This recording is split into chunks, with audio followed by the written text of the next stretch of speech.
Hello, mighty men and wonderful women of God. My name is Jackie Wellens, and I have the awesome opportunity of going and serving in the country of Peru as a missionary associate under Emily Sandoval. Now, what do you think of when you hear Peru? Maybe the towering ruins of Machu Picchu, the mysterious Nazca lions, llamas and alpacas, because that's kind of standard. Perhaps Paititi, the lost city of the Amazon.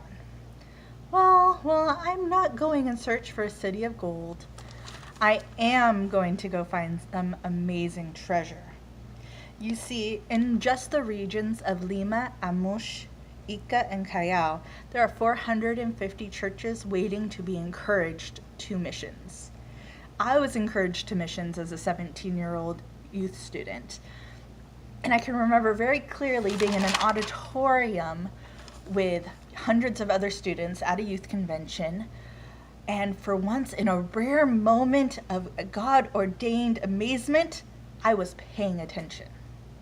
Now, I pay a little bit better attention now. But when you're surrounded by friends and music and people, it's a little easier to be distracted. But I can remember clearly watching the speaker, who was Steve Edwards from Global Passion, as he spoke and he shared his heart for missions, missionaries, and the lost.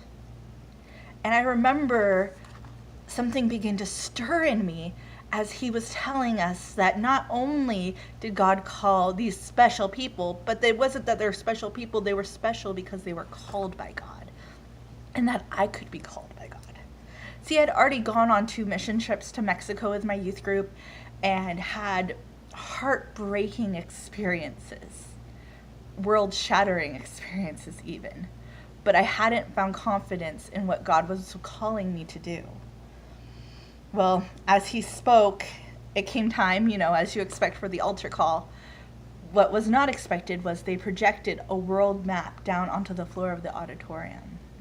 I can close my eyes and still see the way the colors and the light shone on the floor.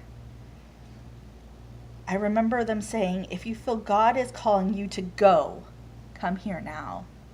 And I had heard God speak to me before. It wasn't the first time ever I had heard his voice. But that clear, simple go had me out of my seat and down to the altar. Some of the students knew exactly where to stand, what country they were called to. All God had given me was Latin America, was Spanish speaking, was to reach the nations. Over and over he confirmed this call, and almost 10 years later, actually 10 years almost to the day, he opened a door. See, I had been working at a home missions church, and even though it was work and it was weird and it was sketchy, still God had given me opportunities to reach out, to grow. I'd become comfortable. I became so comfortable that when God gave me the opportunity to go and call a missionary who was looking for an MA, I prayed about it. I procrastinated with it. I was being a bit of a chicken. And so when it happened at fall retreat last year, where Emily Sandoval sat right next to me out of nowhere, well, I couldn't exactly argue with God anymore. So I went and I met with Emily and we prayed about it, and we survived 6 hours of fixing the computer together, which is a miracle in itself. And I realized those years of praying Isaiah 6:8, where God says, "Whom shall I send? Who will go for us?" And Isaiah answers, "Here I am, send me."